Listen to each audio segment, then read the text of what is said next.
Okay, well, welcome everyone to our July podcast. It's been nearly a couple months since we talked to you last. In May, we talked to you. We're all excited about the Blues and Cardinals, and I'm just going to leave that right there. A lot has happened since then. One of the best things that's happened since then is Cody and Annalise had their first child back in June. So if you want to shoot Cody a quick note and congratulate him, I'm sure he would appreciate that. I want to thank Chris and Jay for joining me today. We are going to talk about the subject of cryptocurrency and kind of what it is, what it's all about, what we should we be concerned about with it.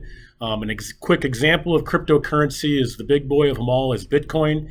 We're not going to talk today specifically about Bitcoin. We're at the 10,000 foot view talking about what is cryptocurrency, what it's all about, where it came from, and what should we be concerned about with it. So I want to start with Jay. Jay, you're always a teacher, but you were paid to be a teacher in another life. So you're our in-house educator. Can you tell us the background on cryptocurrency, maybe demystify it, tell us what it is, and give us kind of cryptocurrency 101.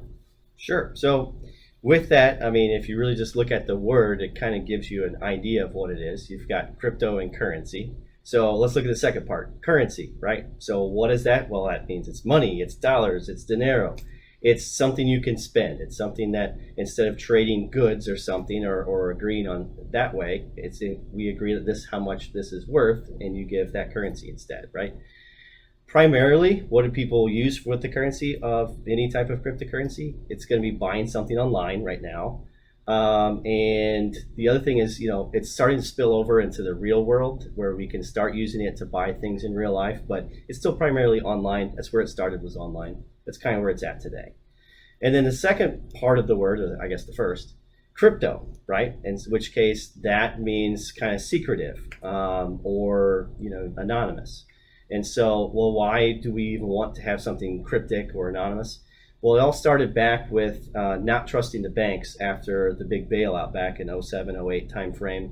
And so with that, the creators of the original cryptocurrency, they were trying to find a way to have money that's not tied to a bank. And so if you think about that, what is cryptocurrency? Well, it's a peer-to-peer currency with no trusted third party that's verifying.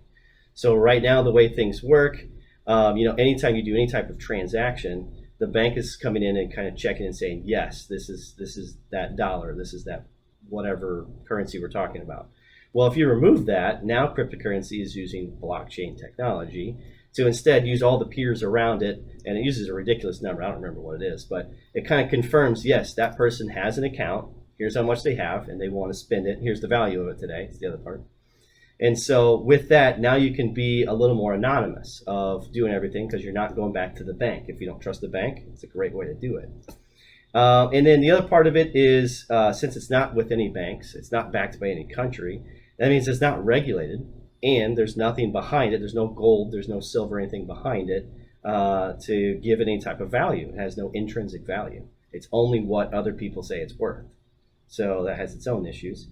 But the main goal of the crypto part of it is to remain anonymous. That's why they started it. That's the way they want to keep it. So that's the big part of the cryptocurrency. Perfect. Thanks, Jay. Let me add a quick clarification question. I hear the terminology digital currency all the time.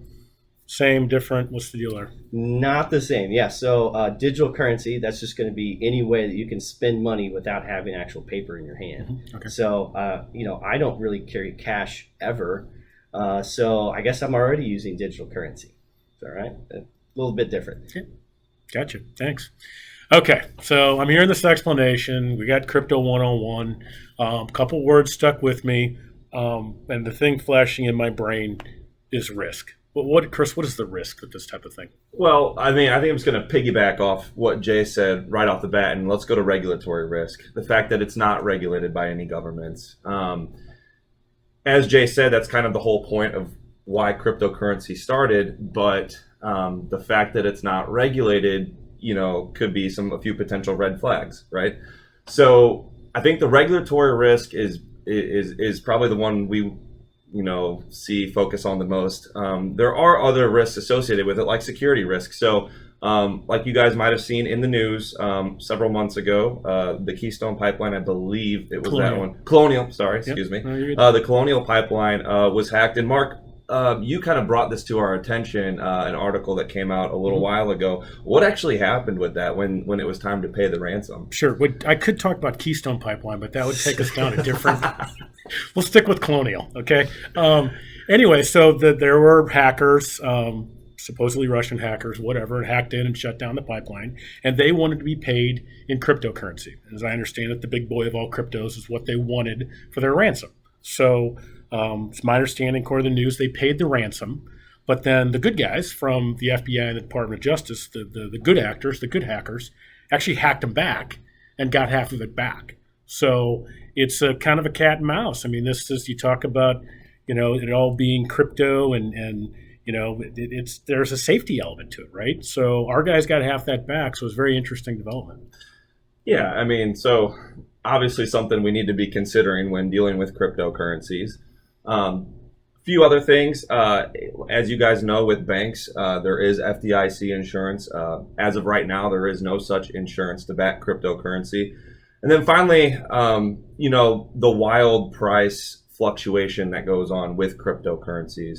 It's very speculative, so something you guys might see on the news or things like that. So those are just some of the risks associated with crypto. There's quite a few, as we noted today, but just some of the top ones on our mind, I guess. Okay, so let me go down the path of the regulatory, because that, to me, it sounds like from both of you, that's the biggest deal. Where do you think this goes from here? Well, there's talks of being able to use cryptocurrencies inside of tax-deferred accounts, 401ks, things like that. In my personal opinion, I don't see how you'll be able to work those in there unless there is some sort of regulation. So I think that's probably the next step going forward is, will we see any regulation? As we said before, Jay and I both, the whole point of cryptocurrency is no regulation. So it'll be really interesting to sort of see how that develops, in my opinion. It's kind of competing, like. Yeah, exactly. Yeah. So I think that's sort of where we'll see it go next. Interesting. Well, hopefully that helps demystify cryptocurrency for you a little bit. I think the best way that I can describe it, what I'm hearing these guys say, it's kind of the wild, wild west. So nonetheless, hope that helps, and look forward to talking to you guys again in August. As always, if you got any questions, please reach out, call us, email us, use the text line that we have you guys signed up for. Any questions on your overall financial blueprint, we're always here to help. Thanks, Chris. Thanks, Jay. See you guys later.